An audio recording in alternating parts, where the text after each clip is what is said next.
Avem și noul kit de distribuție de la SKF.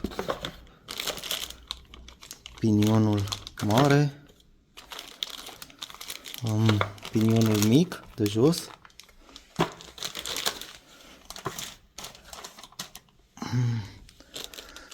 lanțul, bineînțeles, cele două patine,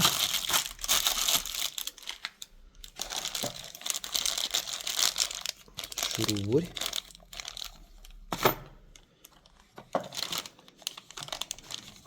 o-ringul de jos de la Vibrochen